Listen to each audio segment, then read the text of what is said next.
Assalamualaikum warahmatullahi wabarakatuh.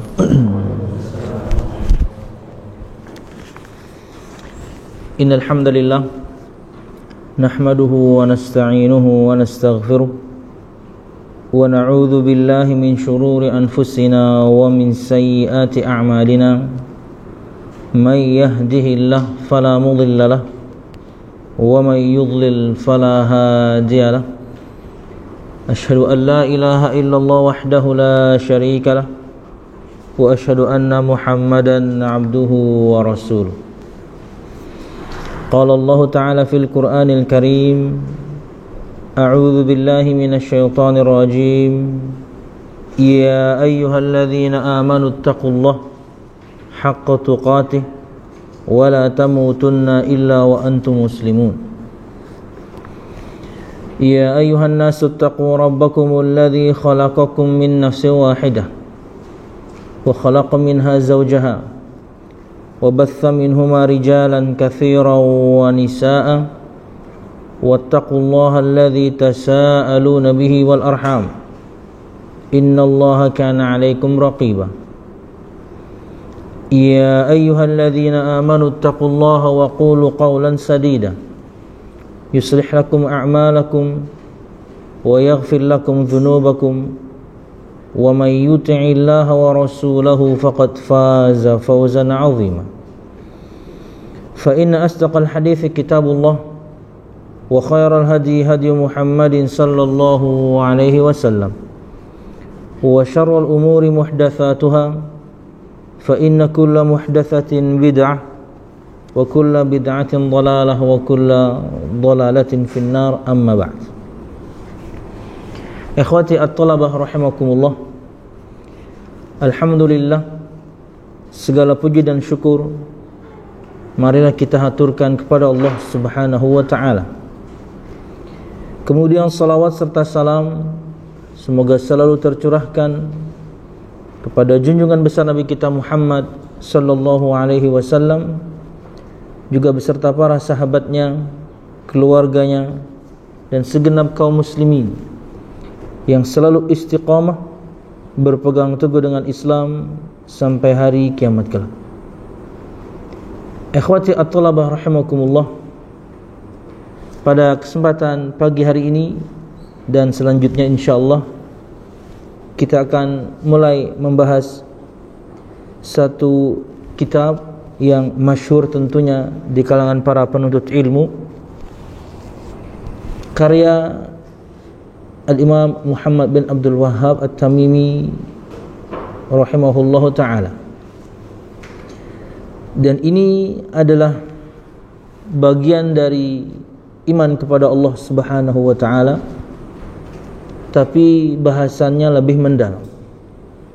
Karena kalau kita berbicara bahwasanya akidah adalah pondasi, maka ketika disebutkan perkara akidah berarti itu bahasan rukun iman. Layaknya sebuah bangunan maka perlu pondasi. Makanya akidah itu adalah bahasan yang pertama kali harus kemudian dimulai, yang paling penting di antara yang penting. Baru kemudian nanti masalah ibadah, ia layaknya bangunan untuk sebuah rumah. Baru kemudian nanti bahasan tazkiyatun nufus, bahasa orang umum mungkin ya. Itu finishing, pelengkap, atap. Maka kalau misalnya tahapannya salah, ya bangunan gak akan jadi. Bagaimana mungkin kemudian seorang membangun bangunan atapnya duluan hancur, atau kemudian membangun bangunan tidak ada pondasinya, roboh. Makanya kalau ada orang belajar Islam tapi kemudian belajar langsung tazkiyatun nufus, pengsucian hati dan jiwa, bahasa orang awam kemudian istilah belajar tasawuf, keblinger biasanya. Kalau sudah sampai bahasan di mana dia meyakini dia bersatu dengan Tuhan, repot.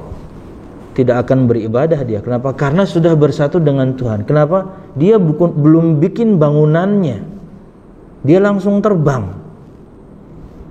dia langsung jadi atap yang ngambang. Nggak mungkin. Atau kemudian ketika seorang belajar, dia mulai dengan perkara ibadah, bab fikih terus. Yang ada nanti ketika dia mendapati perselisihan pendapat di kalangan para ulama, repot dia. Kok Islam seperti ini ya? Kok dalam setiap bahasan ada perdebatan di kalangan para ulama ya? Ya pondasi kamu nggak ada sih. Kalau pondasi kamu kuat di antara bahasan-bahasan pondasi atau akidah, bagaimana kita menyikapi dalil? Jadi yang namanya akidah itu bahasan umum dan biasanya pembahasannya adalah rukun iman. Tapi itu baru satu poin dari sekian banyak, yakni bahasan akidah. Rukun iman itu poin nomor 1. Nanti bagaimana sikap terhadap yakni para pelaku dosa besar, sikap terhadap para pemerintah, sikap terhadap para wali, sikap terhadap para sahabat. Bagaimana cara memakai dan menggunakan dalil. Itu tuh. Kalau orang akidahnya bagus, prinsipnya bagus dalam pendalilan, nanti ketika belajar fikih nggak bingung dia. Kenapa dulu disebutkan dakwah itu tidak pernah sukses di Jepang? Karena semua dai yang datang ke sana bawa fikih. Yang pertama kali mereka ajarkan ke sana fikih duluan. Datang dai yang pertama mungkin bawakan fikih Imam Syafi'i, datang dai yang lain bawakan fikih Imam Malik, datang ustadz yang lain bawa fikih yang lain. Bingung orang Jepang. Untuk bisa bayangkan orang Jepang yang pinter-pinter bisa bingung, kan aneh ya. Ya, akhirnya udahlah kita nggak usah beragama, repot amat ini. Kenapa? Pondasinya salah. Yang dimulai pertama kali salah. Dulu waktu anak kuliah nggak ada anak Jepang, nggak ada mahasiswa Jepang. Jepang nggak ada, Korea nggak ada. Tapi sekarang alhamdulillah sudah banyak. Alhamdulillah sekarang sudah banyak. Artinya berarti ada pendobrak waktu itu dan betul cara dobraknya hingga kemudian mereka belajar akidah yang benar. Nggak bertuhan asalnya mereka itu. Tapi subhanallah sekarang begitu banyak mahasiswa dari Jepang dan juga kemudian Korea. Dulu itu waktu anak kuliah itu nggak ada Jepang, Korea, Iran, Irak. Sisanya ada semua. Bahkan ada satu negara yang kita mungkin nggak pernah dengar gitu. Kita kan nggak hafal nama-nama negara ya. Asma wa sifat aja lupa kadang-kadang. Ngapain negara. Tapi subhanallah 4 negara ini nggak ada. Tapi sekarang semuanya ada, kecuali kayaknya Iran, Irak tetap nggak ada kayaknya. Khususnya Iran, karena anak mudanya di sana itu dilarang untuk menuntut ilmu keluar. Karena kalau menuntut ilmu keluar nanti faham Islam yang benar, Syiahnya nggak bisa berkembang. Bahkan kalau orang Iran itu haji dan umroh sebelum 2016, itu yang pergi mesti orang-orang yang tua-tua atau perempuan. Nggak ada anak muda laki-lakinya. Karena anak muda laki-laki, apalagi di umur-umur kayak antum belasan, itu sedang mencari yakni jati diri, ketenangan diri, ilmu baru. Kalau misalnya kenal dengan mahasiswa-mahasiswa yang ada di Madinah, udah ilmu masuk. Pulang-pulang mereka berdakwah, Syiah mereka nggak bisa berkembang. Nggak ada kecuali orang-orang yang tua atau perempuan. Laki-laki muda dari Iran nggak ada. Dulu sebelum 2016. Sejak 2016 putus sama Saudi Arabia. Karena mereka bakar konsulat jenderal yang ada di Iran, kedubes yang ada, kantor dubes yang ada di Iran, Saudi Arabia mereka bakar, udah sama dubes dipotong pisahnya. Akhirnya mereka nggak bisa pergi umroh lagi. Yang kasiannya tidak semua orang Iran itu Syiah. Ahlu sunnahnya ada, tapi ya karena dipukul rata sama Saudi, ahlu sunnahnya pun nggak bisa pergi. Kasian jadinya. Nah, ikhwati fillah, at-talaba rahimakumullah, tauhid itu lebih masuk ke perkara rukun iman, tapi yang pertama. Jadi lebih mendalam lagi sebenarnya. Jadi akidah itu pondasi umum, Di antaranya poin yang tadi Anda sampaikan, tauhid pada rukun iman yang pertama dan lebih mendalam. Bagaimana kemudian kita mengesahkan Allah Subhanahu wa taala. Jadi sudahlah ia pondasi atau prinsip dasar Islam, dia kayak tiang yang paling utama. Kalau misalnya bikin bangunan tuh seperti tiang yang paling pertama atau yang paling dasar yang ditajak lawan tukang-tukang tuh, nah, dia yang paling pertama. Karena kalau misalnya seseorang kemudian akidahnya bagus secara umum, rukun iman semuanya bagus, bahkan subbahasan rukun iman bagus, kemudian dia dalami tauhid ini, ibadahnya mesti benar. Dalam arti yang mesti benar, syarat pertamanya mesti benar. Ketika dia beribadah, mesti dia ikhlaskan hanya kepada Allah. Kenapa? Dia sudah punya pondasi. Pondasinya kuat. Dia tahu bahwasanya dia hidup harus menyembah Allah. Nah, ketika bikin bangunan itu, belajar ibadah, maka disitulah kemudian dia diasah untuk betul-betul mengikuti Nabi Muhammad SAW dalam peribadatannya. Syarat kedua terpenuhi dalam ibadah. Terkadang orang belajar ibadah dulu, bikin bangunan dulu, pondasinya nggak kuat, makanya syirik sana sini. Memulai belajarnya salah. Makanya ini saran untuk semuanya mungkin yang nonton. Di masjid manapun, di pengajian manapun, bahasan 3 ini harus dipisah memang. Harus diajarkan masing-masing. Jangan mengajarkan kemudian ibadah saja, no. Ada pengajaran akidah di sana. 2, ada yang lebih mendalam tauhid, dan ada kemudian fikih ibadah dan tazkiyatun nufus. Adab itu berbarengan lah. Wallahu a'lam bishawab. Nah, kitab yang kita akan bahas ini membahas perkara yang paling penting di antara yang penting. Dan ini penyelamat hidup seseorang. Karena seseorang tidak tahu dia kapan dia akan meninggal. Dan kalau dia meninggal dalam keadaan mengesahkan Allah Subhanahu wa taala, selamat. Dengan membawa dosa yang begitu banyak, iya. Karena selama dosa itu bukan dosa syirik, kesempatan diampuni Allah Subhanahu wa taala masih sangat luas. Tapi kalau orang meninggal dalam keadaan syirik, lawannya tauhid, tidak bisa ditolong. Kekal di api neraka dan tidak bisa ditolong karena meninggalnya di atas kesyirikan. Dan inilah yang selalu digaungkan oleh banyak dai. Kalau sudah membahas tauhid, mesti membahas lawannya, yaitu syirik. Dan ini penyelamat. Karena kita tidak tahu kapan kita akan meninggal. Bisa besok, bisa pekan depan, bisa bulan depan, bisa antar siang. Tapi kita mengharapkan meninggal dalam keadaan mengesahkan Allah Subhanahu wa ta'ala. Tapi subhanallah, yang namanya iblis dan semua tentaranya, baik dari kalangan jin dan manusia, mereka pasti tidak suka. Karena target jangka panjang iblis, semua kita masuk neraka. Itu target jangka panjang. Jadi kalau ada orang belajar tauhid, wah ini akidahnya mesti benar nih. Ibadah dia pasti dia persembahkan kepada Allah semata nih. Aduh, berkurang orang yang dia akan jerumuskan ke neraka Allah. Karena itu sudah janji dia. La ughwiyannahum ajma'in. Aku akan sesatkan mereka semuanya illa ibadaka minhumul mukhlasin. Dia yang berikan pengecualian sendiri. Ini iblisnya yang gak bisa ganggu, kecuali hambamu yang engkau anugerahkan kepadanya keikhlasan. Orang bisa ikhlas kalau belajar tauhid. Iblisnya gak bisa ganggu, apalagi cuman anak atau cuman pion-pionnya, gak bisa. Iblisnya gak bisa ganggu orang yang ibadahnya ikhlas.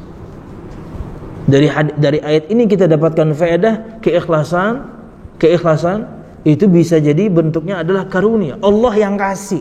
Selain kita melatih diri juga tentunya. Karena mukhlas itu kan maf'ul ya. Ya. Jadi berarti diberikan karunia keikhlasan. Ini janji iblis untuk menyesatkan semua kita. Agar semua umat, bahkan bukan semua umat, agar semua anak cucu Adam alaihissalam, termasuk kita umat Nabi Muhammad SAW, masuk neraka bersamanya.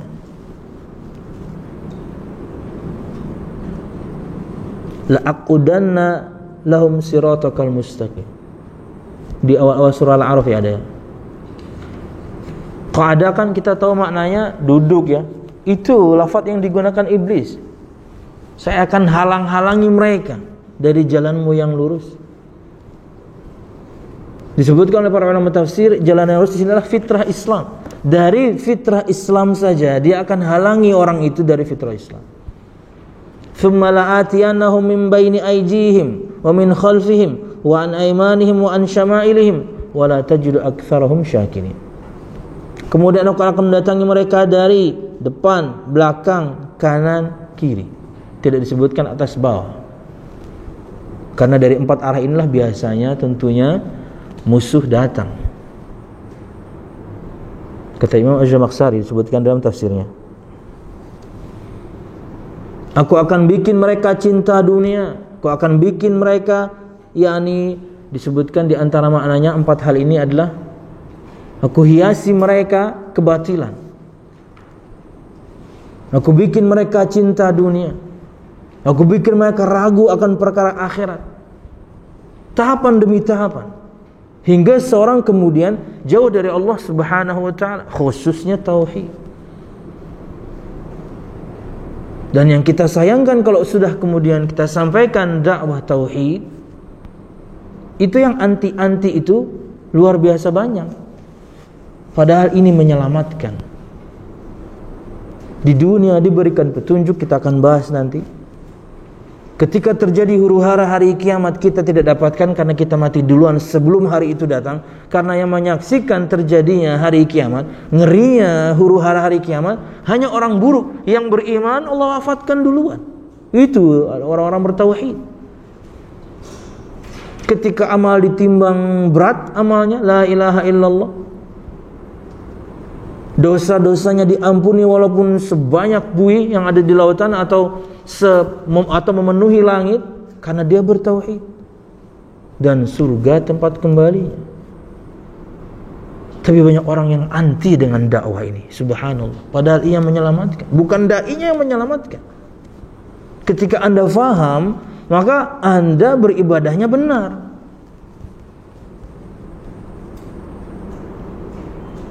Karena tujuan kita diciptakan untuk mengesahkan Allah Subhanahu wa ta'ala. Wallahu a'lam bishawab. Itu sekedar muqaddimah untuk kitab yang kita akan bahas ini, yaitu kitab Tauhid. Dan orang banyak sekali anti dengan kitab ini.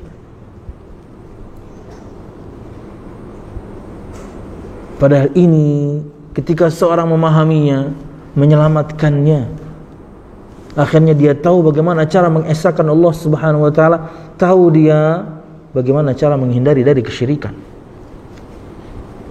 dosa besar yang paling besar. Dan jika dilakukan semua amal kita hancur. Dan jika meninggal dan masih berbuat syirik, neraka tempat kembalinya dan kekal, dan gak bisa ditolong. Orang meninggal dengan membawa begitu banyak dosa, tapi bukan dosa syirik, masih terbuka untuknya ampunan dan masih bisa ditolong. Entah malaikat yang nolong dengan syafaatnya, nabi, orang saleh, karena tidak berbuat syirik. Tapi kalau sudah syirik, nabi pun gak bisa tolong. Tentunya memang ada satu bahasan khusus, syafaat yang khusus diberikan kepada Nabi Muhammad SAW untuk memberikan syafaat, Allah izinkan.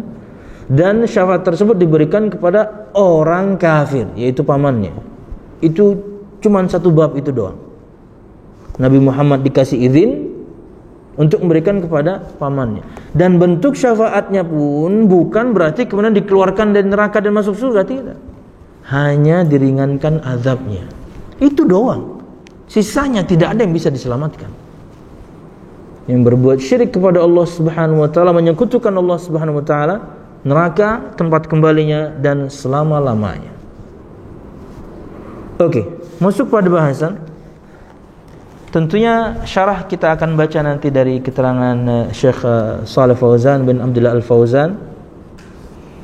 Belum sebutkan juga ke Ustaz Arif bahwasanya gimana kalau syarah Syekh Shalih Fauzan saja yang saya baca. Silakan Ustaz katanya. Karena ini diantara yang cukup simple untuk menerangkan kitab Tauhid karangan Syekh Muhammad bin Abdul Wahhab. Perhatikan halaman 1, bab 1, Tauhid, hakikat dan kedudukannya. Allah Subhanahu wa taala berfirman, "Wa ma khalaqtul jinna wal insa illa liya'budun." Dalam surah Az-Zariyat ayat 56 Allah Subhanahu wa taala berfirman, "Dan aku tidak menciptakan jin dan manusia melainkan supaya mereka beribadah kepadaku." Disebutkan jin lebih dulu dibandingkan manusia karena memang jin diciptakan lebih awal. Jadi didahulukannya penyebutan jin dibandingkan manusia karena memang jin diciptakan lebih dulu. Disebutkan dalam Sahih Muslim ketika Allah Subhanahu wa taala menciptakan Nabi Adam alaihissalam, Allah bentuk Nabi Adam alaihissalam langsung dengan kemuliaan, dengan tangan Allah langsung. Begitu jadi, Allah Subhanahu wa taala diamkan untuk beberapa saat. Belum ditiupkan ruh. Kata Nabi Muhammad SAW, "Faja'ala iblis yatu atau yutifu bihi, yanzuru ma huwa. Falamma ra'ahu ajwaf, 'alima annahu khalaqa khalqan la yatamalak." Kama qala sallallahu alaihi wasallam. Ketika Allah Subhanahu wa taala menciptakan Nabi Adam alaihissalam di surga, tarakahu ma sya'allahu ayatrukah, Allah Subhanahu wa taala membiarkannya, mendiamkannya sesuai dengan kehendak Allah. Sejenak Allah diamkan, belum Allah tiupkan ruh maksudnya. Kemudian iblis mengitarinya, bukti bahwasanya jin lebih dulu ada, karena iblis itu jin pertama. Bedakan 3 istilah berikut: iblis, jin, dan syaitan. Jin makhluk Allah Subhanahu wa taala sama seperti kita.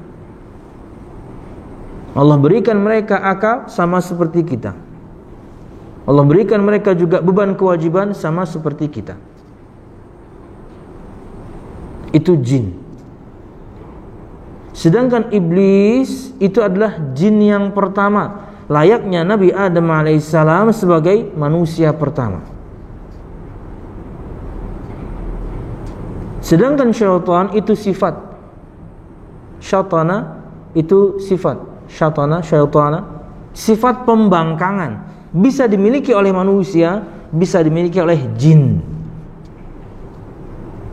Jadi bedakan 3 hal.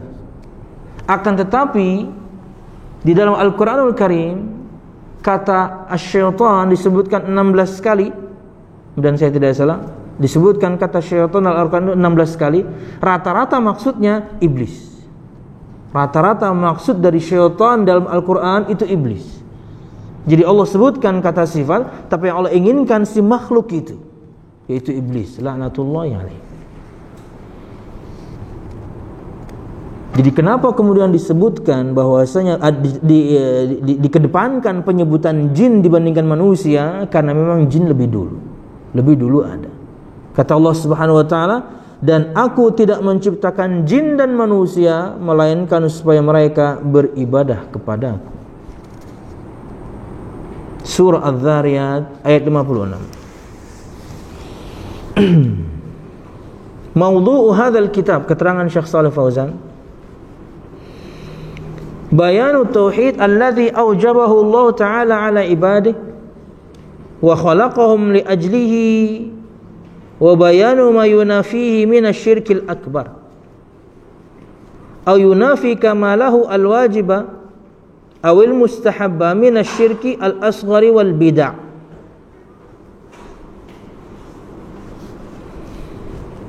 Judul kitab ini adalah kitab tauhid, dan yang dibahas dalam kitab ini, kata beliau, menerangkan apa itu tauhid, mengesahkan Allah Subhanahu wa taala dalam peribadatan. Kata bahasa Arab wahada yuwahhidu tauhidan, menjadikannya satu. Tauhid adalah ilmu bagaimana semua kita bisa tahu cara mengesahkan Allah Subhanahu wa taala. Disebutkan oleh Syekh Faisal bin Qazzar Al-Jasim 25 kaidah. Kita tidak pelajari di sini tentunya, tapi dalam perjalanannya mungkin kita akan sebutkan kaidah-kaidah itu. Ada 25 kaidah bagaimana cara kita mengesahkan Allah Subhanahu wa taala. Dan ayat ini juga dalam kitab tersebut, Tajridut Tauhid min Darani Syirki wa Syubahit Tandid, nama kitabnya. Ayat ini juga adalah ayat yang pertama yang beliau sampaikan, karena ini ada prinsip di dalamnya. Apa itu? Prinsip bahwasanya di antara kaidah mengesahkan Allah Subhanahu wa taala agar semua kita tahu bagaimana cara mengesahkan Allah Subhanahu wa taala adalah seseorang harus tahu tujuan kenapa dia diciptakan. Itu kaidahnya. Seseorang harus tahu tujuan dia diciptakan, yaitu untuk mengesahkan Allah, untuk menyembah Allah, untuk beribadah kepada Allah Subhanahu wa taala. Berkaitan dengan kenikmatan dunia, ya silahkan ambil, enggak ada masalah. Nikmati dan jangan berlebihan. Lalui semua tahapannya dengan ketaatan. Sekarang masa antum belajar, nanti datang masanya antum berkeluarga, masanya kemudian berdakwah. Di saat yang sama memiliki anak, alhamdulillah, macam-macam kesusahan demi kesusahan. Itulah kehidupan dunia.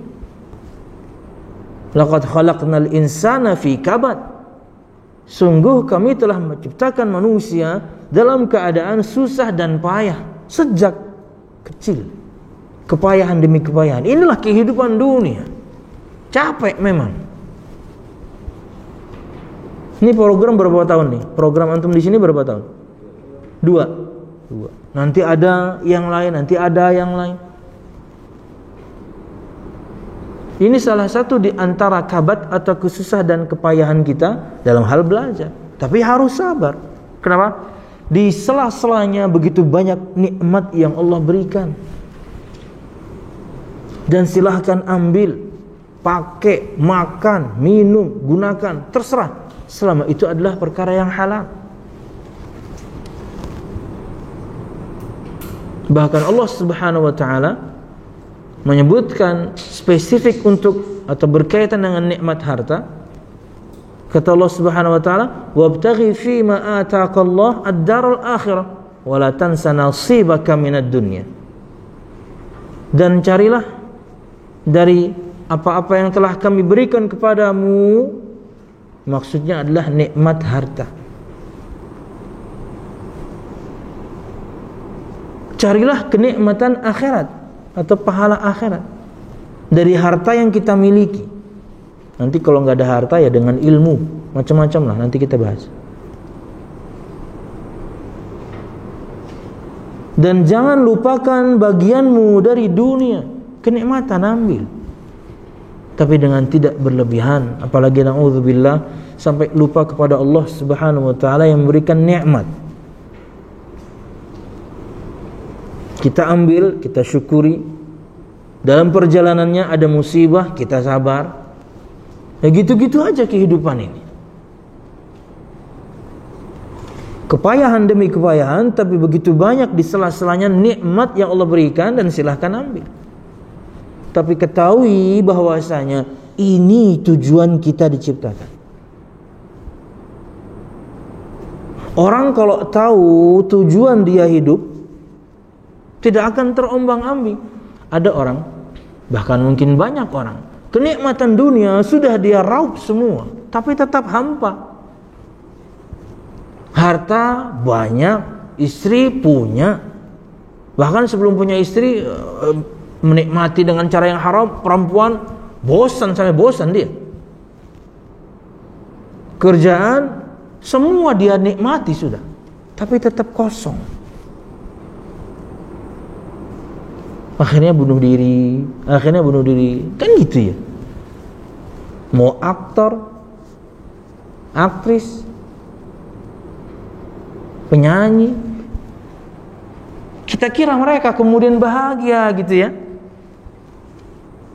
Konser sana, konser sini, ketawa, ketiwi, semuanya sepertinya kesenangan saja hidup mereka. Bunuh diri. Apa yang salah? Semua nikmat dia punya. Nggak tahu tujuan hidup. Karena kalau bertahun-tahun itu dijalani, ya pasti bosan. Nikmat terus, nggak tahu tujuan hidup. Akhirnya, udahlah, saya akhiri saja hidup saya.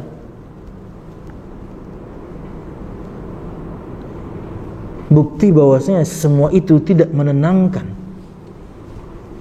Betapa banyak kemudian para penyanyi bunuh diri. Sehari dua hari sebelumnya ketawa ketiwi, bahkan mungkin konser. Tidak menenangkan rupanya. Dia akhiri hidupnya. Kenapa? Nggak tahu tujuan hidup. Muslim tahu tujuan hidupnya. Apa? Nih Az-Zariyat 5:6. Ayat yang begitu dahsyat, yang memang paling pas untuk diletakkan di paling depan. Dan ini kaidah nomor 1. Kita sedang bahas hakikat dan kedudukan tauhid, tapi di saat yang sama ayat ini kaidah. Bagaimana cara kita mengesahkan Allah Subhanahu wa taala? Anda harus tahu untuk apa Anda diciptakan. Menyembah Allah Subhanahu wa taala.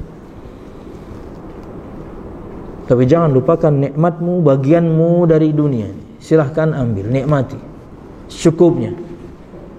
Bahkan bisa jadi kenikmatan tersebut menggiring kita ke surga Allah Subhanahu wa taala. Nikmat masih memiliki orang tua, yang orang tuanya sudah meninggal dua-duanya siapa? Ada? Masih lengkap semua orang tuanya? Masya Allah masih lengkap. Yang sudah meninggal salah satunya ada? Oh ada, sama. Yang sudah meninggal bapak apa ibu? Bapak. Bapak apa ibu? Bapak ya. Anak kebalikannya ibu. Tapi itu nikmat. Masih memiliki orang tua itu nikmat. Kenapa? Kita bisa dan sempat berbakti. Dan bisa jadi karena bakti kita, ya itulah yang menggiring kita ke surga Allah. Mereka tangga surga kita itu. Memiliki orang tua itu nikmat, tapi di saat yang sama nikmat tersebut bisa menggiring kita masuk surga loh. Dengan cara apa? Berbakti. Berbuat baik kepada keduanya. Lemah lembut kepada keduanya.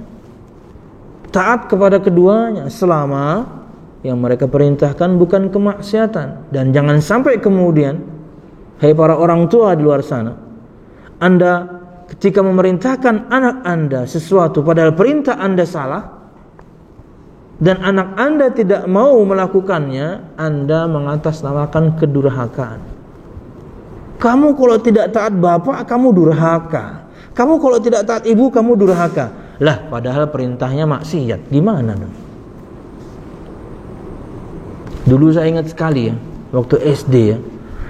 Waktu anak SD itu ada namanya SDSB ya. Ada SDSB. Kalau sekarang tuh togel lah. Sekarang tuh togel, judi togel. Beli angka, beli nomor gitu. Bisa 2 angka, bisa 4, bisa 6, 8 kalau nggak salah, paling banyak 8. Dan kalau benar 8 angka itu, dan di postnya setiap hari Kamis, seminggu sekali. Pengumumannya itu seminggu sekali. Dalam perjalanannya pernah ada orang yang kemudian 8 angkanya itu tepat, dia dapat 1 miliar di zaman itu. Di tahun 80-an, 90-an, 1 miliar itu luar biasa. Nah, teman anak SD itu disuruh emaknya beli gituan, gimana dong? Dan belinya itu di sela-sela kita lagi sekolah SD. Kelas 5 atau kelas 6 gitu, lupa saya. Main bola yuk, antarlah, kenapa? Mau beli porkas dulu bahasa anak porkas. Ya waktu itu kita belum paham, dia beli ya beli aja. Harusnya ketika dia berilmu, dia harus mendakwahi emaknya. Mak, haram nih mak, judi mak. Kamu durhaka, kamu saya perintah. Nggak bisa, perintahnya maksiat kok. Itu contoh doang. Dan tadi malam saya dengar teman saya yang itu tuh sedang di penjara. Aduh, kadang-kadang ketika kita jalan kemana gitu, mesti ada aja ketemu sama teman-teman SD. Tapi akhir-akhir ini kok saya nggak pernah ketemu. Nah, tadi malam ada teman anak juga waktu di Dahlia dulu, dia baru keluar. Rul, teman enteng itu tuh, kenapa? Di dalam juga katanya, pantesan nggak pernah ketemu sekarang. Ya, teman dekat itu, ya Allah. Luar biasa ya, narkoba semuanya. Dulu waktu anak di Madinah dapat info, bahkan ada teman anak yang OD. Ya. Jadi memang sudah dari dulu narkoba ini, tapi jenis-jenisnya yang berubah. Banyak teman-teman anak yang kena. Salah satunya tadi. Ada yang di penjara, di luar ada yang jadi tacut. Adalah, lengkaplah teman saya. Apa yang salah itu, ya Allah? Bukan berarti kemudian kita paling benar, enggak. Kita mengharapkan hidayah ini sampai mati. Mesti ada titik yang salah dari kehidupannya hingga sampai seperti itu. Kembali kepada nikmat memiliki orang tua, maka selama perintah mereka baik, ketaatan pada Allah, taatilah. Karena ia nikmat, dia tangga surga kita, orang tua itu. Bahkan Jibril alaihissalam mendoakan kebinasaan untuk orang yang orang tuanya masih hidup dua-duanya atau salah satunya, tapi tidak menyebabkan dia masuk surga. Kenapa? Karena nggak berbakti. Bukan durhaka loh ya, nggak berbakti. Sudah bahasan durhaka lain. Ini nggak sempat berbakti. Syaqiya abdun adraka walidayhi aw ahadahuma falam yubirra bihima. Wa fi riwayah falam yudkhilahul jannah. Suatu saat Nabi Muhammad pernah naik mimbar, dan di setiap anak tangganya Nabi Muhammad mengatakan amin 3 kali. Kemudian ketika selesai, para sahabat bertanya, wahai Rasulullah, ala ma amanta, engkau tadi mengaminkan apa? Di antara dalil bahwasanya Nabi Muhammad mendengarkan sesuatu, para sahabat enggak. Karena kala itu Jibril sedang menyampaikan, kata Muhammad, tadi Jibril mendatangiku dan mengatakan kepadaku, syaqiya abdun, celaka, binasa, raghima anfum ri'in, tersungkurlah seorang di atas hidungnya, nyungsep. Orang yang mendapati kedua orang tuanya masih hidup atau salah satunya masih hidup, tapi dia tidak sempat berbakti kepada keduanya. Bukan durhaka, tapi gak sempat berbakti. Celaka, kata Jibril. Dalam riwayat yang lain, falam yudkhilahul jannah, celaka seorang hamba mendapati kedua orang tuanya masih hidup tapi tidak membuat dia masuk surga. Kenapa? Enggak berbakti. Ada nikmat tapi tidak dia maksimalkan, malah durhaka. Kata Jibril, qul amin, katakan amin wahai Muhammad. Amin itu artinya adalah Allahumma stajib, ya Allah kabulkanlah. Itu arti amin. Faqultu amin. Nah, makanya saya katakan amin. Itu aminan yang kedua kalau nggak salah. Karena aminan yang pertama, celaka seorang yang mendapati bulan Ramadan, tapi begitu selesai bulan Ramadan, dosanya tidak diampuni. Kenapa? Ramadannya tidak bermanfaat untuknya. Di Ramadan malah maksiat. Padahal syaitan dibelenggu, master-masternya dibelenggu. Yang kroco masih kerja, pion-pionnya masih kerja. Di Ramadan tetap bermaksiat. Berarti dia tergoda dengan pion. Begitu lemahnya imannya. Orang yang di bulan Ramadan tetap bermaksiat berarti tergoda dengan pion-pion catur. Maksudnya apa? Ya bukan benteng, bukan kuda, bukan menteri, bukan raja. Karena master-masternya dibelenggu. Suffidatis syayatin, idza jaa Ramadan suffidatis syayatin. Jika datang bulan Ramadan, syaitan itu dibelenggu, kata para ulama, master-masternya, para pemimpinnya. Keroconya tetap kerja. Lah, berarti kita tergoda dengan keroco. Gimana kalau misalnya yang turun langsung iblis? Jadi kafir mungkin. Ditalbis iblis, dan tentunya Anda belum sampai bahasan itu. Kita sedang bahas tapi belum sampai poin itu. Dia akan kirim kepada kita tentaranya sesuai dengan level kita. Nggak akan kemudian antum belajar agama atau kemudian antum kuliah di S1, kemudian dia utus tentaranya yang lulusan SMA. Nggak tergoda kita. Kenapa? Yang ganggu keroco kok. Harus yang selevel. Karena urutannya harus berbeda. Peibadat bagaimana menggodanya, orang yang sangat taat bagaimana menggodanya. Kalau yang biasa bermaksiat, ya itulah. Ketika Ramadan pun nggak berubah dia. Itu yang goda. Ya mungkin yang masih ya, kalau bahasa kita sekarang itu ya untuk kayak anak-anak pesantren gitu ya, kelas 2 aliyah 3, latihan dakwah. Apprentice lah istilahnya, atau setan-setan yang baru magang gitu loh. Kamu anak magang ya? Iya iblis. Sedang mungkin ngomong sama iblis ya. Kamu masih baru kan? Baru. Itu tuh yang itu. Ditunjukin tuh yang lemah-lemah iman misalnya. Naudzubillah salah satunya kita. Wah, lemah banget berarti. Kenapa? Nah, ini Ramadan saya nggak bisa kerja, ente aja. Ramadan pun bisa dia goda. Kasarnya gitu loh. Makanya kata iblis, celaka orang yang di masuk bulan Ramadan begitu selesai dosanya tidak diampuni. Kenapa? Enggak berubah. 30 hari tidak menggembleng dia menjadi orang yang lebih baik. Baca Qur'annya sama aja, bahkan mungkin enggak nambah-nambah, bahkan mungkin enggak baca. Maksiat tetap. Memang siangnya puasa, malam maksiat tetap. Subhanallah. Nah, di aminan yang kedua yang tadi itu. Celaka orang yang mendapati kedua orang tuanya masih hidup, salah satunya, dan tidak membuat dia masuk surga Allah Subhanahu wa taala karena enggak berbakti. Na'udzubillah, apalagi durhaka. Waduh. Orang kalau durhaka kepada kedua orang tuanya atau salah satunya, di dunia mesti dia dapatkan balasannya. Itu pasti janji Nabi Muhammad SAW. Kata Nabi Muhammad SAW, babani mu'ajjalani uqubatuhuma fid dunya. Ada 2 pintu dosa yang kalau dilakukan balasannya itu instan di dunia. Mesti Allah segerakan di dunia.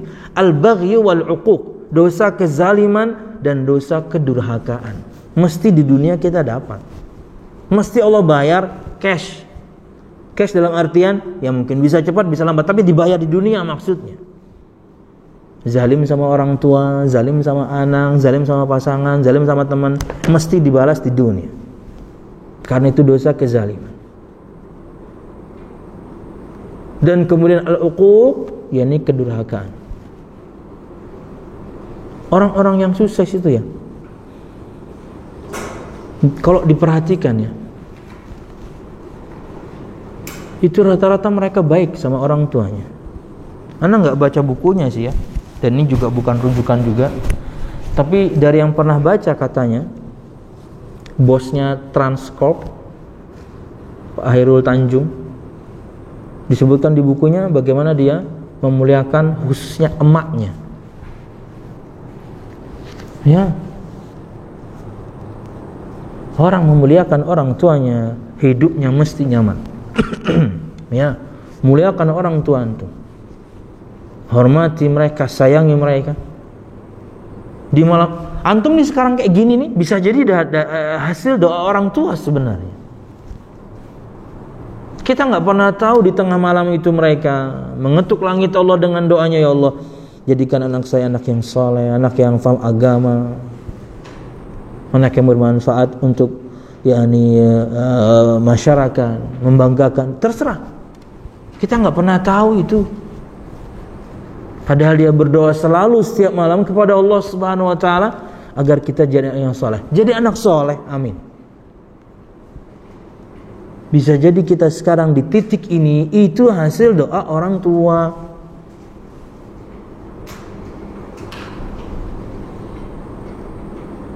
Ikhwati at-thalaba rahimakumullah, itu nikmat, maka maksimalkan. Nikmat kemudian memiliki waktu untuk belajar. Suatu saat nikmat punya pasangan, nikmat punya anak, nikmat punya harta, nikmat di sela-sela begitu banyaknya kepayahan, nikmat yang dengannya kita bisa meraih surga Allah Subhanahu wa taala. Jadi jalani aja, tapaki aja kepayahan demi kepayahan ini. Kenapa? Toh di sela-selanya banyak sekali nikmat Allah yang Allah berikan. Di antaranya juga umur, atau bahkan nih mata. Nikmat paling besar di tubuh kita itu mata, kata para ulama. Karena spesifik disebutkan di hadis yang terpisah. Kata Nabi Muhammad SAW, "Man ibtuliya bihabibataihi fasabara." Barang siapa yang diuji dengan hilangnya kedua hal yang dia sangat cintai, yaitu maksudnya kedua mata, buta. Tapi kemudian dia sabar. Kata Nabi Muhammad, Allah gantikan untuknya surga. Karena ini nikmat paling besar. Maka maksimalkan untuk ketaatan. Nikmat paling besar di tubuh ini kepada orang berdasarkan hadis tadi adalah penglihatan. Dan nikmat Allah pada tubuh kita terlalu banyak. Betul kita menjalani kehidupan kepayahan demi kepayahan. Tapi ingat, di sela-selanya begitu banyak kenikmatan. Jadikan itu untuk menggapai surga Allah Subhanahu wa ta'ala. Di antaranya menyembah Allah, ini capek. Beribadah itu capek. Makanya ada embel-embel sesuai dengan kemampuan, karena melelahkan ketaatan itu. Tapi harus sabar. Kalau kita nggak sabar, ya subuh tadi nggak sholat. Kalau kita nggak sabar, nanti zuhur kita nggak sholat. Kita tidak katakan kita orang paling sabar, enggak. Tapi karena kesabaranlah kita bisa menjalankan ketaatan. Karena kesabaranlah kita bisa meninggalkan kemaksiatan. Maksiat itu enak-enak. Ketaatan itu berat-berat. Tapi kalau nggak sabar, ya nggak bisa. Harus sabar. Wallahu a'lam bishawab. Allah itu luar biasa adilnya. Kalau ada satu sifat yang menunjukkan makna di atas keadilan, Allah memilikinya. Allah di atas keadilan. Betul kita menjalani tahapan hidup ini kepayahan demi kepayahan.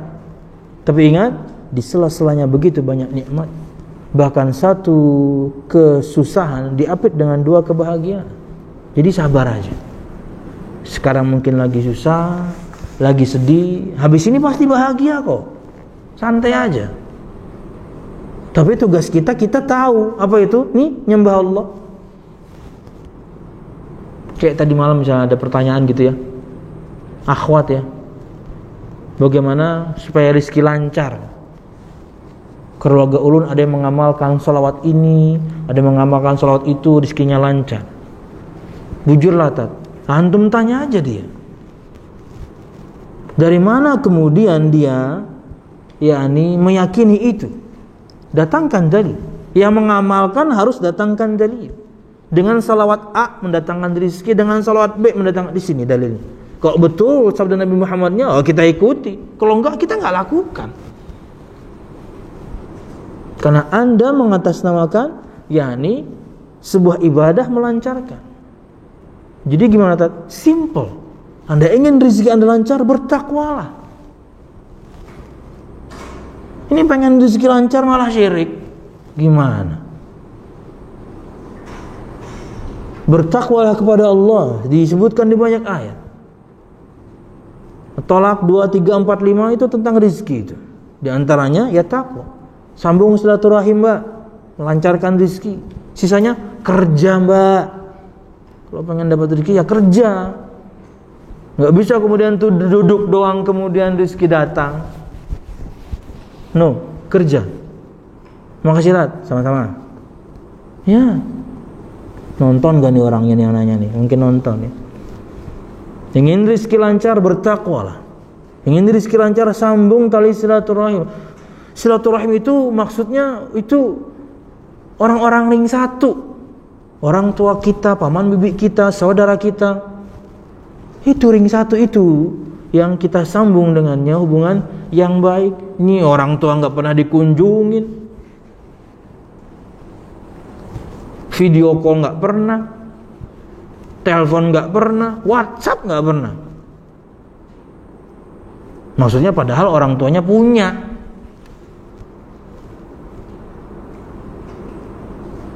Sama paman bibi malah berantem, sama saudara nggak saling tegur, gimana rizki mau lancar? Silaturahim. Dan yang terakhir, kerja. Di surah Tabarak ayat berapa ya? 15 kalau nggak salah ya. Yang zalulan famshu fi manakibiha, apa awalnya? Alladzi khalaqal huwa alladzi ja'alakumul arda zalulan famshu fi manakibiha. Dan dialah Allah Subhanahu wa taala yang telah menjadikan dunia ini, bumi ini zalul. Zalul itu artinya sahal. Allah jadikan kehidupan muka bumi ini mudah. Maka jalani, tapaki, masuki gang-gangnya, jalan-jalannya. Wa kulu min rizqih, dan makan dari rezeki Allah. Maksudnya jalannya itu banyak. Enggak sukses kerjaan A, ya coba yang B lah. Enggak sukses misalnya kuliner, mungkin jual pakaian. Enggak sukses jual pakaian, mungkin Anda adalah bisanya jadi karyawan. Nah, terserah, yang penting kerja. Allah telah tentukan rizki semua kita dengan sebab-sebabnya. Tugas kita itu adalah melakukan sebab itu, yaitu ketakwaan. Wa may yattaqillaha yaj'al lahu makhraja wa yarzuqhu min haitsu la yahtasib. Dan juga menyambung tali silaturahim, kata Nabi Muhammad, man ahabba ayyub satalahu fi rizqih wa yunsa'alahu fi athari falyasil rahimah. Yang ingin rizkinya dilapangkan, umurnya dipanjangkan, sambung tali silaturahim. Dan kemudian yang tadi al-mulk itu untuk kerja. Ini enggak malah syirik, pesugihan ini itu, amalan ini itu yang tidak pernah kemudian ada contohnya.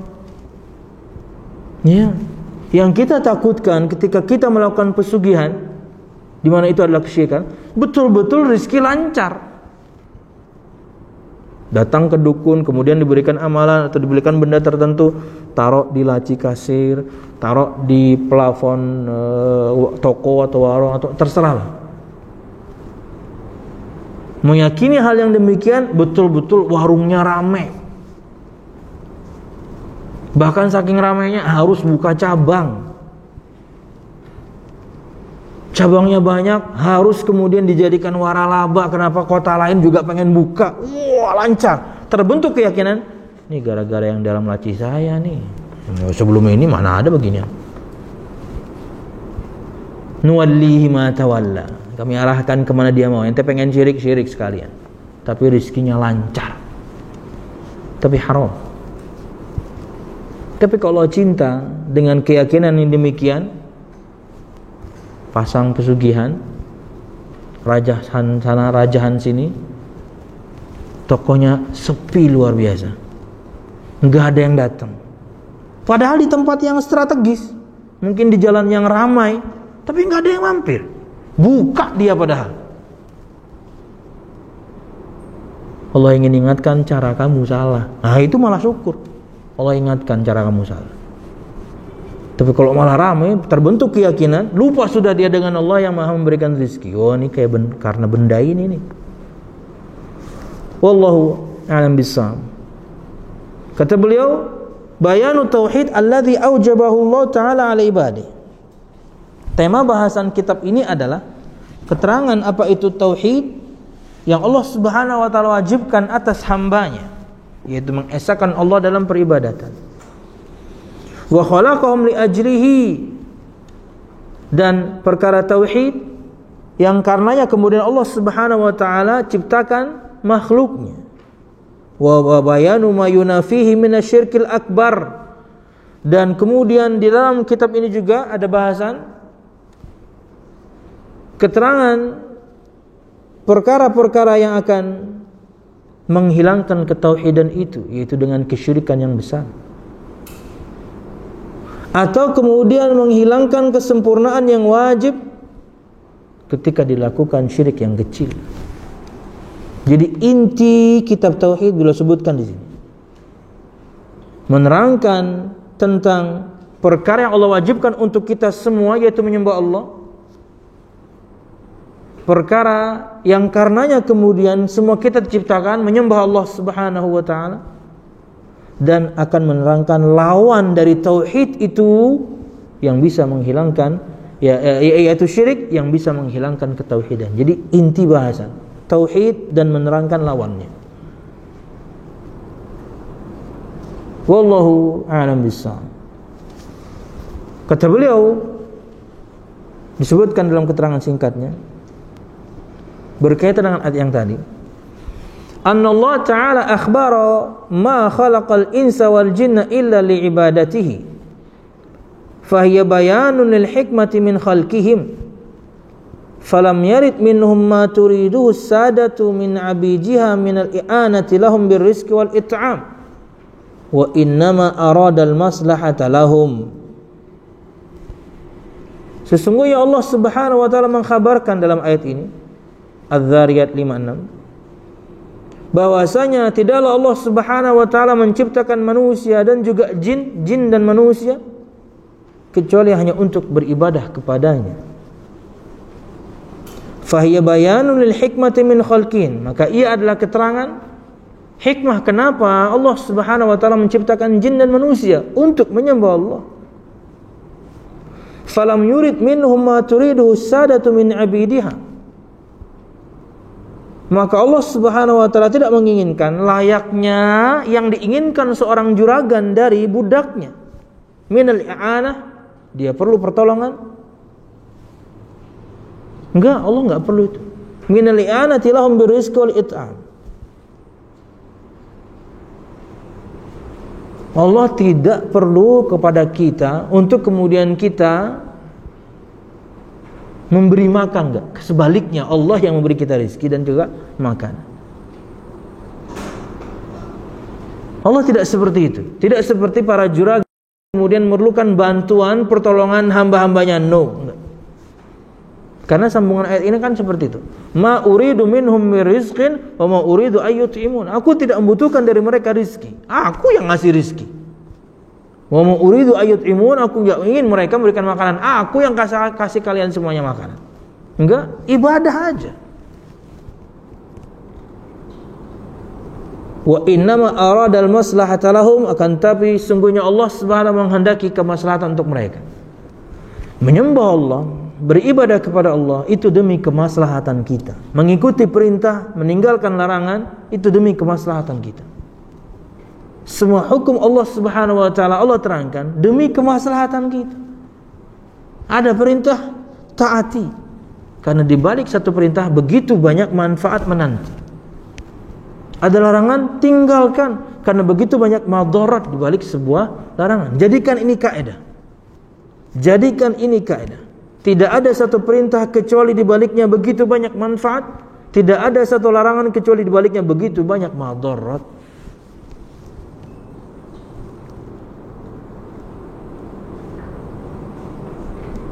Wallahu a'lam bishawab. Kemudian munasabatul ayat lil bab, korelasi ayat ini dengan bab, yaitu hakikat dan kedudukan tauhid. Apa hubungannya ayat ini dengan bahasan bab kita ini, yaitu hakikat dan kedudukan tauhid? Kata Syekh Shalih Fauzan bin Abdullah Al-Fauzan, annaha tadullu ala wujubit tauhid alladhi huwa ifradullah bil ibadah li'annahu ma khalaqal jinna wal insa illa li ajli dhalik. Bahwasanya ayat ini menunjukkan akan wajibnya bertauhid, mengesahkan Allah dalam peribadatan.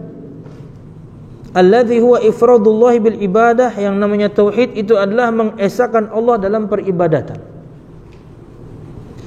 Li'annahu ma khalaqal jinna wal insa illa li ajli jalik. Karena Allah Subhanahu wa taala tidaklah menciptakan jin dan manusia kecuali hanya untuk tujuan tersebut, yaitu menyembah Allah Subhanahu wa taala. Wallahu a'lam bishawab. Berikut ada 5 faedah yang beliau sampaikan pada ayat ini. Di sini kalau anda lihat itu beliau sampaikan dulu ayat-ayatnya dan hadisnya, baru kemudian faedahnya ditumpuk di belakang nih. Kalau antum perhatikan halaman 4 tuh. Nah, kita ingin bahas per ayat faedahnya, hadis faedahnya.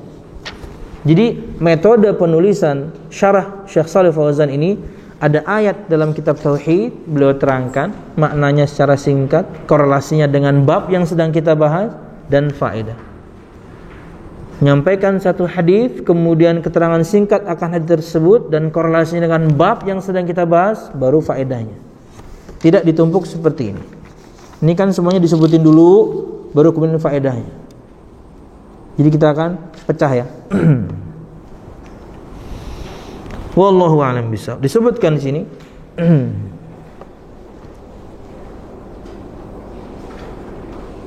ma yustafadu minal ayah. Apa yang bisa diambil faedahnya dari ayat ini? Yang pertama, wujubu ifradillahi bil ibadah ala jami'i tsaqalain al-jinni wal ins.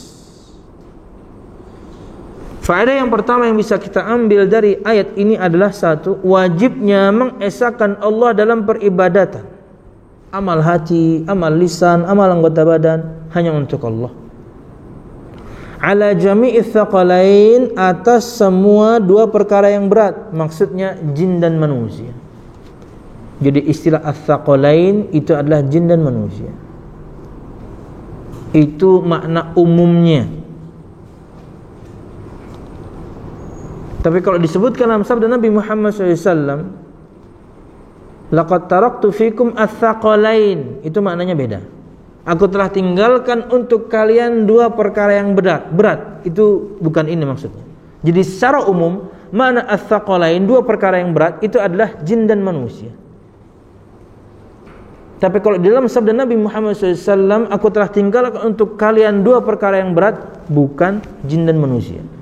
Apa itu? Keterangan di lanjutan sabda Nabi Muhammad itu sendiri. Kitabullah hablum mamdudun ma bainas sama'i wal ard. Perkara yang berat yang pertama yang aku tinggalkan untuk kalian adalah kitabullah, Al-Qur'anul Karim. Ia layaknya tali yang membentang atau menjuntai dari langit ke bumi. Al-Qur'an itu perkara yang berat. Wa itrati ahli baiti, dan yang kedua adalah anak keturunanku, ahlul baitku, keluargaku. Walan yahtariqa hatta yarida ilayyal haud, dan dua-duanya tidak pernah akan terpisah hingga bertemu denganku semuanya di surga, di telagaku. Artinya kata para ulama, sampai hari kiamat keluarga Nabi Muhammad SAW ada, karena itu yang Nabi Muhammad tinggalkan. Ahlul Bait itu semua orang yang memiliki hubungan kekerabatan dengan Nabi Muhammad SAW, yang saleh di antara mereka itu Ahlul Bait. Dan luar biasa ya, di zaman kita yang sangat modern ini, dengan teknologi yang namanya DNA, sejak awal tahun 90-an kita sudah dengar istilah itu. Jadi DNA itu apa ya terjemahan mudahnya ya, kayak indeks semua hal yang ada dalam tubuh kita ya. Jadi kayak perpustakaan tentang semua maklumat tentang kita, itu ada namanya DNA. Itu subhanallah, dari DNA itu bahkan bisa diketahui orang ini adalah Ahlul Bait atau tidak. Ya. Para pelopornya tentunya orang-orang Quraisy. Karena sampai sekarang orang Quraisy banyak di Mekah, di Madinah.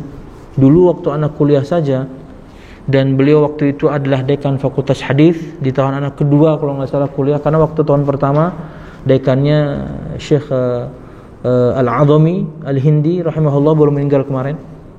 Kemudian di tahun berikutnya ganti dengan Syekh Al-Qurashi, marganya Al-Qurashi, Quraisy berarti. Nah, orang-orang Quraisy ini mungkin bisa kita bilang sekarang itu mereka bete ya, gedek gitu ya, sama orang-orang yang ngaku-ngaku keluarga Rasulullah SAW. Dan dengannya dia mendapatkan banyak keuntungan karena cuma ngaku-ngaku. Dia begitu banyak mendapatkan keuntungan, apalagi kayak di Indonesia. Waduh, kita nggak bisa tahu orang itu Habib sedikit, udah selesai. Jadi yang memanfaatkan pengakuan bahwasanya dirinya bagian dari keluarga Rasulullah, Ahlul Bait Rasulullah, itu satu, biasanya orang-orang sufi. Dengannya dia mendapatkan kenikmatan dunia. Ya harta, ya pemuliaan, ya macam-macam. Ini kita berbicara yang ngaku-ngaku ya. Kita belum berbicara yang original ya. Dan yang kedua yang memanfaatkan biasanya dengan pengakuannya dia adalah keluarga Rasulullah, itu yang memanfaatkan orang-orang Syiah. Dengannya dia juga mendapatkan kenikmatan dunia. Sekarang, nggak bisa. Semuanya bisa di cross check dari DNA-nya. Orang-orang Quraisy, mereka bekerja sama tentunya dengan lembaga-lembaga dunia yang kredibel, yang memiliki kredibilitas, jujur dalam bahasannya, risetnya. Jadi subhanallah, DNA itu bisa ketahuan. Asal usul kita tuh dari mana ketahuan, dari DNA. Merujuk ke ras mana ketahuan. Ketika misalnya matanya besar, hidungnya mancung, ditelusuri, bukan Arab, taunya ke Pakistan, ke Tamil, ke India, ketahuan dari DNA. Bahkan bisa ditelusuri, disebutkan sampai Adnan, anak turunan Nabi Ismail. Jadi sampai Nabi Ibrahim ketahuan. Canggihnya luar biasa ya. Nah, kata para ulama, kata Syekh yang ahli DNA di Saudi Arabia, dia sebutkan yang ada sekarang 90%-nya itu pendusta semua. Dan ditantang oleh beliau, artinya tantangannya itu tes DNA. Karena di antara yang sudah dites itu bohong semua. Jangankan Ahlul Bait, Arab pun bukan. Jangankan Ahlul Bait, keluarga Rasulullah SAW, entah dia anaknya Abbas, turunnya Ja'far, segala macam. Dari Ali bin Abi Thalib juga bisa. Pokoknya semua kerabat Nabi Muhammad SAW yang memiliki hubungan kerabatan dengan Nabi Muhammad SAW, dan anak semua keturunannya yang saleh ya, itu ketahuan.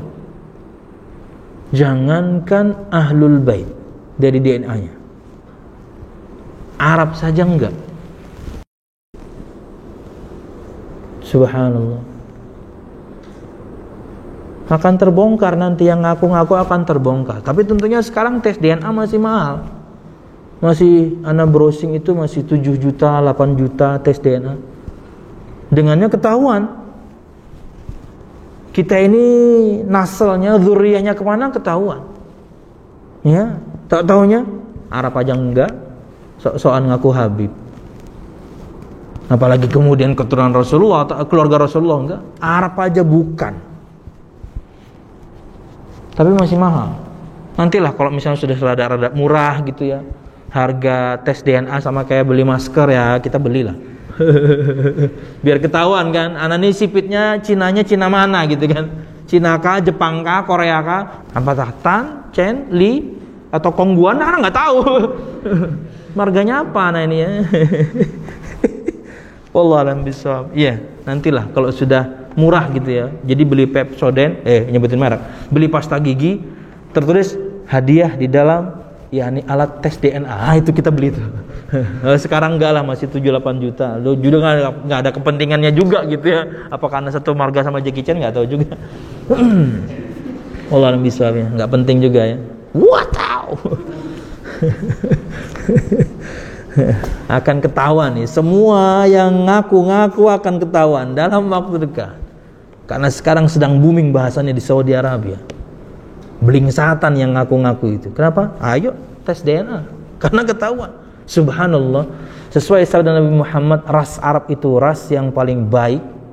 Dari DNA-nya pun disebutkan oleh para ahlinya beda. Dari DNA-nya itu berbeda, spesial kata ahlinya. Orang yang kemudian berdarah Arab spesial dibandingkan ras yang lain. Sabda Nabi Muhammad memang itu. Walaupun kita tahu yang paling mulia itu yang bertakwa. Anda bukan Arab pun Anda bertakwa, Anda mulia di sisi Allah. Tapi kita sedang membahas DNA-nya ketahuan.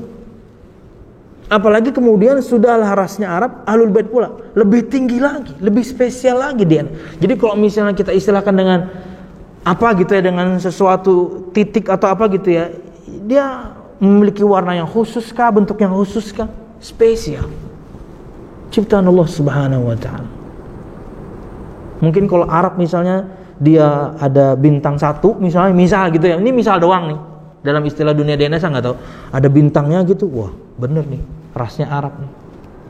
Contohnya ada bintangnya, ada mahkota. Wah, Ahlul Bait nih. Gitu loh maksudnya. Jadi dari DNA ketahuan. Pas dicek DNA, wah, Arab aja bukan. Arab aja bukan. Lalu saya dari mana? Wah, situ dari suku A, suku B. Enggak ada Arab-Arabnya. Mohon maaf nih Pak, Bapak ini dari DNA ketahuan dari mana Pak? Bapak ini orang kutub Pak. Jadi orang kutub selatan atau utara rupanya ya. Makanya dinginnya, makanya suka bohong ya. Dingin gitu. Aduh, minum dulu pemirsa. Pemirsa. Ini ngajar nih tapi saya live kan. Syukur tuh dapat pelajaran. Nggak banyak edit kayaknya Pit, antum kerjanya nggak susah. Anda banyak seriusnya. Candanya nggak ada, kecuali barusan. Yang masalah DNA kata jantar Pit. Tapi teman-teman udah pada nonton. Mudahan ya, dalam waktu dekat sudah murah gitu tes DNA ya. Jadi yang ngaku-ngaku kita tantangin aja. Tes DNA dulu Bib. Totonya bohong. Wallahu a'lam bishawab. Karena kalau misalnya seorang menjaga nasabnya dengan hanya catatan dari ratusan tahun yang lalu, apa kemudian masih bisa disimpan? Bisa rusak kan? Ya, ana aja nih tahu kakek itu cuma sampai ketiga. Artinya di atas sana ana cuma tahu ayah, kakek dan abahnya kakek. Sampai situ doang ana tahu. Ke atasnya lagi ana nggak tahu. Itulah lemahnya rata-rata orang Melayu. Dalam masalah farm itu kurang kuat. Coba lihat Batak. Wih, itu mereka bisa sebutin mungkin berapa ke atas tuh. Batak, Cina tuh kayak David, marganya Tan ya Pit? Tan ya. Kemudian, anak waktu kuliah juga teman-teman yang marganya Khan, banyak. Bisa saja dia mungkin keluarganya Syahrukh Khan, saya nggak tahu. Jadi orang Batak, orang Cina di Indonesia nih ya, Arab jelas. Mereka sangat menjaga sel karena memang Islam menjaga nasab. Tapi ingat, kemuliaan nasab itu erat hubungannya dengan kemuliaan ketakwaan. Nasab Anda bagus, Anda bertakwa, double mulianya. Nasab Anda bagus, Anda bukan nasab Anda biasa kayak kita nih rakyat jelata gitu ya. Artinya kalau kita lukain ya darah kita merah biasa. Kalau anu biru, wah hijau, itu alien ya. Kita biasa. Tapi bertakwa mulia.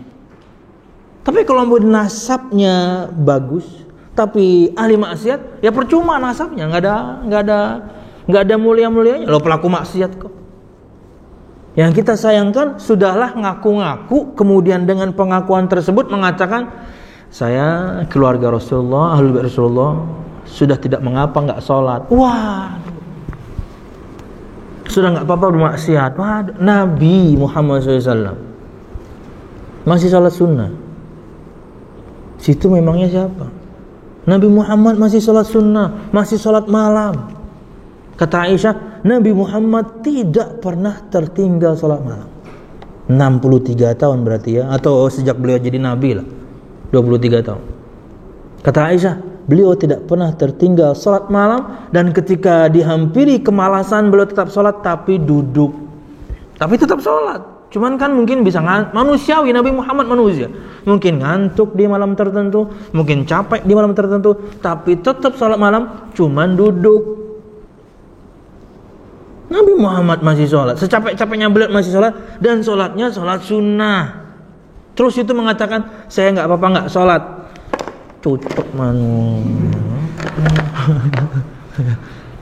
Ente kalau malas aja, nggak usah banyak cincong. Tahu cincong ya? Banyak pinggir jalan, cappuccino cincong. Itu cincau ya. Lanjut, ikhwati fillah talaba rahimakumullah.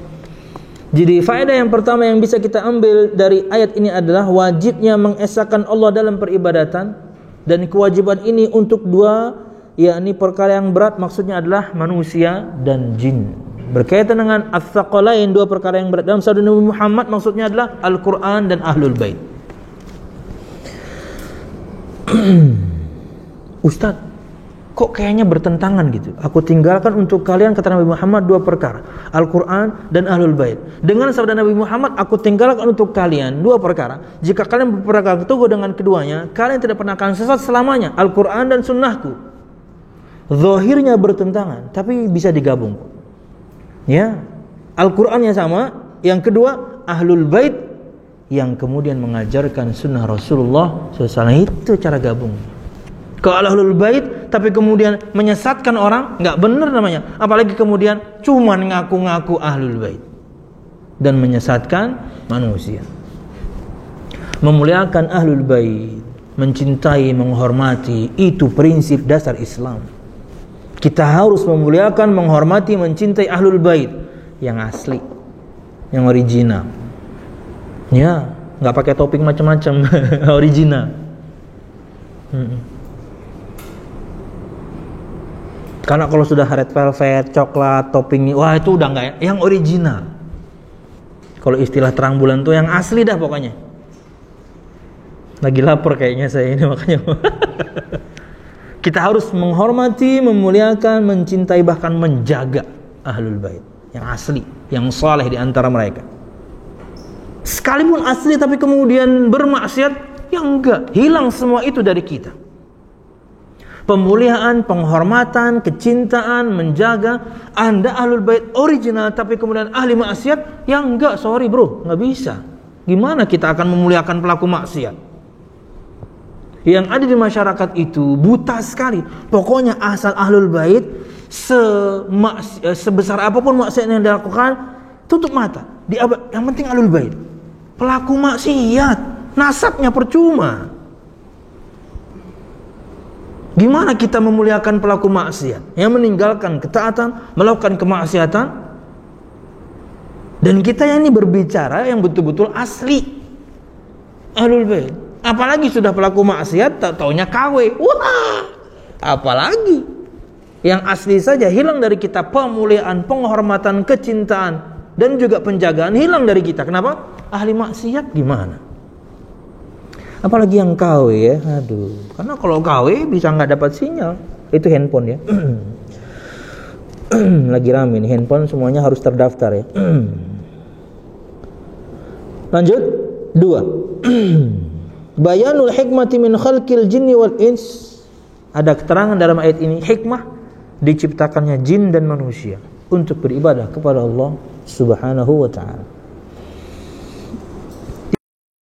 Annal khaliqa huwa alladhi yastahiqqul ibadah duna ghairihi mimman la yakhluq. Fa fi hadha raddun ala ubadil asnami wa ghairiha. Bahwasanya sang pencipta yang maha mencipta Allah Subhanahu wa taala, dialah yang berhak untuk diibadahi, tidak yang lainnya yang tidak mencipta. Iya dong, yang menciptalah yang paling berhak untuk disembah. Bukan makhluk sekalipun dia nabi, bukan makhluk sekalipun dia adalah malaikat, bukan makhluk apalagi dia hanya benda mati. Makanya kata Syekh, fa fi hadza raddun, maka dalam perkara ini ada bantahan, ada ubadil asnam, atas orang-orang yang menyembah patung-patung dan yang lainnya. Nabi tidak boleh kita sembah. Kenapa? Dia makhluk. Malaikat Jibril tidak boleh kita sembah. Dia makhluk. Tapi kan itu megah-megah ya. Nabi Muhammad agung, Sayyidul Anbiya war Rasul, pimpinan semua nabi dan rasul, kita sembah, syirik kita. Jibril agung, dia pemimpin semua malaikat Allah Subhanahu wa taala, kita sembah, syirik kita. Padahal dia agung. Bulan, matahari, makhluk Allah yang megah-megah, kita sembah, syirik kita. Kenapa? Karena mereka semuanya makhluk. Yang paling berhak untuk disembah itu yang mencipta, bukan yang diciptakan. Ada orang nyembah batu. Aduh, batu. Udah gitu batunya kecil lagi, dicincin, batu akik. Batu gede aja. Pak, kan kalau di Thailand tuh Kamkhap, Sawadikap, Lai-lai. Kalau di Thailand itu itu patung-patung Budanya gede-gede, besar. Bukan yang kecil-kecil, gede-gede patungnya. Subhanallah. Ini ada orang kemudian nyembah, ada juga nyembah pohon. Ya salam. Yang agung dan megah saja seperti makhluk yang kita sebutkan tadi, Nabi Muhammad, Jibril, bulan, matahari, apalagi? Syirik kita karena mereka semuanya makhluk, padahal mereka mulia. Yang menciptalah yang berhak untuk disembah, bukan yang diciptakan, apalagi hanya benda mati. Terkadang mereka mengatakan, kami tidak menyembah patung ini, kami tidak menyembah orang soleh ini, kami tidak menyembah malaikat ini, kecuali supaya mereka nanti memberikan kami syafaat di sisi Allah. Persis kayak perkataan orang musyrikin waktu itu. Dan itulah kaidah dalam memahami tauhid dan juga kesyirikan. Ada nanti ini di bahasan apa Bid? Al-Qawaidul Arba. Kapan-kapan lah ya. Ini aja mungkin bukan pesimis, ini aja mungkin kita nggak selesai, tapi oke lah. Ini 2 tahun ya. 2 tahun waktunya belajar ini cukup insyaallah. Asal seminggu sekali, 2 tahun insyaallah selesai. Nanti kaidah-kaidah itu anak selip-selipkan aja. Oke. Kemudian 4 ya. 4 nih. Aduh. Jangan dipotong, nanti dikira kampanye nih nomor 4. Poin nomor 4. Kampanye nomor 4 yang perempuan itu. Kita akan punya wali kota perempuan ya. Allah musta'an. Makin rusak nanti tentunya. Wallahu a'lam bishawab. Tapi kebaikan insyaallah akan selalu ada walaupun sedikit. Mudah-mudahan kita bagian dari yang sedikit itu. Amin.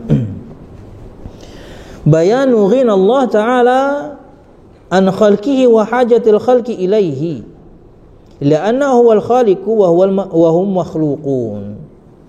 Ada keterangan di ayat ini tidak butuhnya Allah Subhanahu wa taala. Disebutkan di sini ghina Allah an khalqi, ketidakbutuhan Allah Subhanahu wa taala dari makhluknya. Wa hajatil khalqi ilaihi, dan kebutuhan manusia kepada Allah yang mencipta. Jadi Allah itu ketika memerintahkan untuk beribadah, Allah enggak perlu sebenarnya. Ya. Manfaatnya itu akan kembali kepada kita. Perintah Allah kita taati, manfaatnya balik ke kita. Larangan Allah kita tinggalkan, madaratnya itu jauh dari kita. Manfaat itu untuk kita. Allah nggak butuh. Untuk kalian semuanya manfaatnya. Dan kita yang butuh kepada Allah Subhanahu wa ta'ala. Dan hanya kepada Allah kemudian kita minta segalanya. Li'annahu huwal khaliq, karena Allah Subhanahu wa ta'ala adalah sang pencipta, wa hum makhlukun, dan mereka adalah para makhluk. Dan yang kelima, isbatul hikmati fi af'alillahi Subhanahu wa ta'ala, ada penetapan hikmah pada perbuatan Allah Subhanahu wa ta'ala. Apa itu? Mencipta. Itu adalah perbuatan Allah Subhanahu wa ta'ala. Wallahu a'lam bishawab. Ini sementara yang bisa kita sampaikan dulu dan bermanfaat. Salah dan khilaf, ana mohon maaf. Mudah-mudahan pelajaran kita, kajian kita diberkahi Allah Subhanahu wa ta'ala. Amin ya rabbal alamin. terjemahan dari Al-Mulakhas fi Syarh Kitab Tauhid, ana bacanya Al-Mulakhas, itu ada terjemahannya. Cuman untuk pelajar antum jangan beli karena ini akan membodohi. Cukupkan dengan yang ada ini saja. Terjemahan itu hanya untuk bantuan. Tapi antum sedang belajar, antum sedang menuntut ilmu, maka kalau ada kata yang susah, buka lagi kamus tapi yang bahasa Arab juga. Buka kamus tapi keterangan bahasa Arab yang antum bingung tentangnya, keterangannya bahasa Arab juga. Jadi khazanahnya makin luas. Tapi kalau kemudian orang umum gitu ya, nggak apa-apa beli terjemahan. Tapi kalau pelajar, dia harus kemudian memperkaya dirinya dengan sinonim-sinonim. Wah, ijtanibu ini apa ya? Ijtanibu buka, jauhilah. Nah itu nggak bikin pinter.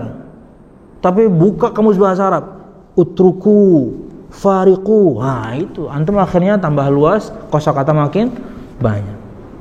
Biasakan dalam satu hari menghafal satu kata kerja, satu kata benda. Tulis di mungkin sticky note. Hari ini kata kerja pertama doroba. Nanti pecahannya antum akan belajar. Kemudian hari ini kata benda pertama mungkin kas, gelas. Tempel sticky note, taruh di tempat yang sering antum lihat. Di mana? Lemari. Sehari antum buka lemari berapa kali? Kebuka lagi, doroba kas, goroba kas. 30 hari, 30 kata kerja antum hafal. 30 kata benda antum hafal. Karena inti bahasa antum punya banyak materi. Dan bayangkan kalau itu terjadi selama setahun. Seabrek kata kerja dan kata benda di kepala antum dari sticky note. Hari kedua, 3, 4, pas ke-7 hilang semua, diambil teman. Kurang ajar emang tuh teman. Maksudnya bikin sendiri-sendiri ya. Wah, itu dulu anak waktu di pesantren kayak gitu. Tapi kalau sekarang mungkin bisa di handphone, jadikan wallpaper tiap hari berganti gitu. Jadi kebuka terus karena mungkin ini yang sering kita buka. Wallahu a'lam bishawab. Jangan taruh di WC, jangan. Mudah-mudahan bermanfaat. Subhanakallahumma bihamdika asyhadu an la ilaha illa anta astaghfiruka wa atubu ilaik. Wassalamualaikum warahmatullahi wabarakatuh.